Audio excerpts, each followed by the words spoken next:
Hello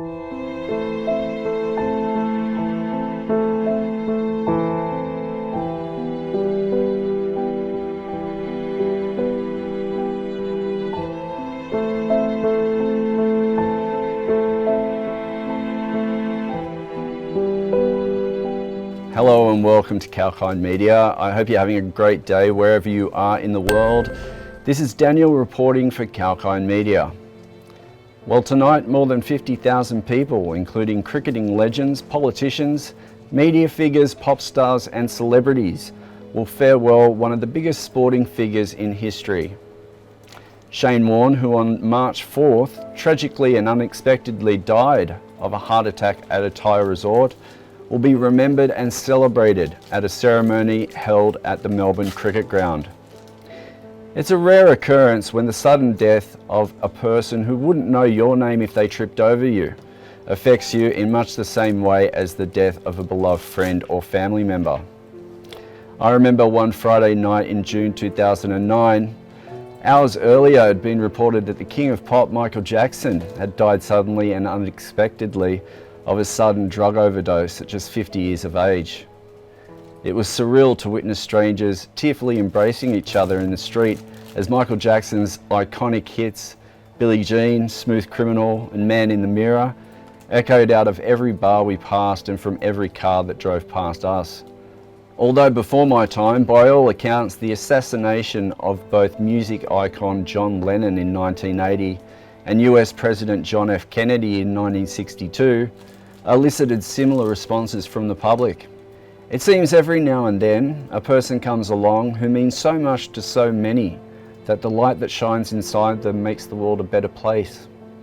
And when that life is suddenly taken away, the world seems to become darker as a result of their passing. When I read the news of Shane Warne's death, like millions around the world, I was shocked. In fact, for a couple of hours I was convinced it must have surely been some kind of cruel hoax. Psychologists call that denial, one of the 5 stages of grief. For the next several hours I frantically scrolled through Twitter, my heart sinking with each verified source, expression of devastation and condolences for his 3 children. It became clear that Warne's death was going to share the same cachet as the likes of Michael Jackson, Princess Diana and John Lennon. Indeed, for the next 48 hours, tributes to the King of Spin dominated news outlets everywhere. The extent of the coverage was perhaps a bit macabre, but in any event it showed just how much this self-professed ordinary bloke from Victoria changed the lives of millions around the world.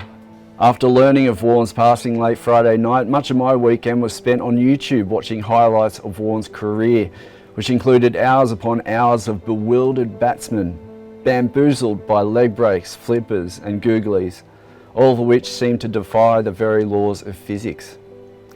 Warne will go down as one of the greatest players ever, claiming 708 test wickets at an average of 25.41 in 145 matches.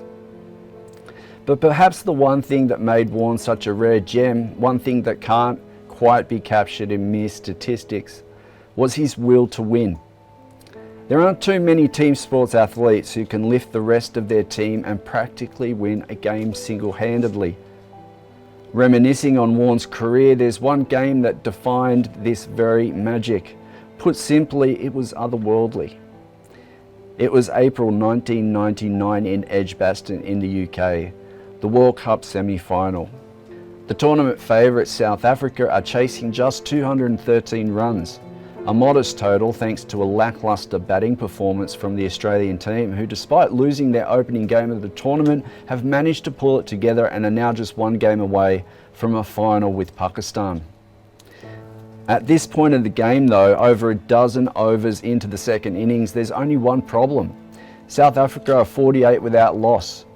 Young batting prodigy Herschel Gibbs has spent the last 12 overs making mincemeat of Australia's pace attack.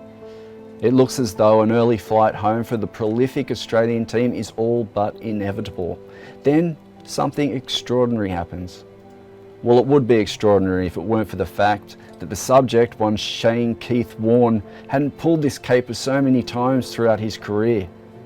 This time it's the 13th over of the game, which South Africa are well on their way to winning. It almost feels as though the Australian players have even resigned to a loss and are thinking about the movie they're going to watch on the long flight home from England to Australia. Well, all except one, the man who's now standing at the top of his mark, about to bowl the second delivery of his first over. It's Shane Warne, glaring down the pitch at Gibbs, who doesn't know he's about to have his batting skills put to the ultimate test. As Warne stands at the top of his mark, time seems to freeze as Warne glares down the pitch at Gibbs, much in the same way a lion eyes a gazelle moments before devouring it. Finally, Warne begins his iconic run-up, if you can call it that. In truth, it's much more akin to a man sauntering up to a bar to order a round of schooners. Be that as it may, Warne releases the ball, which floats through the air, drifting ever so slightly, drawing Gibbs into an awkward onside attempt. The ball pitches outside leg stump, then as if teleporting itself, turns so much that it spins past the bat and smashes into the top of off stump, leaving the thousands of spectators at the ground gobsmacked. Warne isn't gobsmacked though. Instead, he is fist pumping and shouting in celebration. Well, not just in celebration. His cries of "come on" are heard through the stump mic to get his teammates out of their funk. He wants them to believe that they can win, that they will win. In his second over, he takes 2 more wickets. Gary Kirsten, who's clean bowled, trying to slog the ball into the Atlantic Ocean. Then 2 deliveries later, Captain Hansi Cronje nicks one to Matty Hayden at slip. And just like that, a game which looked done and dusted had been turned around on its head thanks to one man's pure will and belief. Warne went on to take 4 for 29 off 10 overs, and Australia won the game in one of the most exciting finishes in ODI history. Australia then went on to beat Pakistan convincingly in the final, winning their second ever World Cup. There are countless moments like that. Even if you're not necessarily a cricket fan, you've likely seen some of those moments. The magic of them transcended the game. We all know that Shane Warne was a phenomenal bowler, the likes of which probably won't be seen again anytime soon, or ever again for that matter. All this aside though, over the past few weeks, the more I've read tributes from those who personally knew him for years, it's become increasingly clear that the tragedy of his passing stems not just from his accomplishments on the cricket field, but more from what a fine, upstanding, decent and generous man he was as portrayed by his friends and family. You only have to look at the wide variety of people, including the likes of music legend Elton John to movie stars Hugh Jackman and Russell Crowe, who will be in attendance at Warne's memorial this evening, to see that Warne's magic transcended the game of cricket. That's not to say he wasn't flawed, of course. His transgressions throughout his time as a public figure were well documented, arguably to the point of insensitivity and exploitative sensationalism. Yet despite those very public transgressions, he never pretended to be someone he wasn't. He was just Warne. Players like Shane Warne are rare.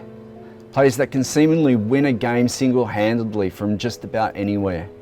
Anyone who saw the Netflix documentary The Last Dance, which chronicled Michael Jordan's Chicago Bulls' dominance of the NBA throughout the 90s, would have seen that rare quality in MJ himself. On occasions, whenever I've overheard an Australian trying to explain Warne to an American, the phrase invariably uttered is, "He's the Michael Jordan of cricket." In Australia though, I'd venture to say Michael Jordan was the Shane Warne of basketball. And while you can take that with a grain of salt, now that I've had a little time to absorb his passing, it's become increasingly clear that while we may never see the likes of Shane Warne on the cricket field ever again, what made him so special to so many millions of people around the world was his character, an eternal light that shone too briefly, yet one that lit up the world and even in death will continue to inspire and amaze many for years to come. And why we all might not necessarily have the ability to rip a cricket ball 2 feet past a batsman, I believe we all have that light inside us that makes each and every one of us able to make a positive impact in our own corners of the world. Please like, comment and subscribe and hit the bell icon for future recommendations. This is Daniel reporting for Kalkine Media.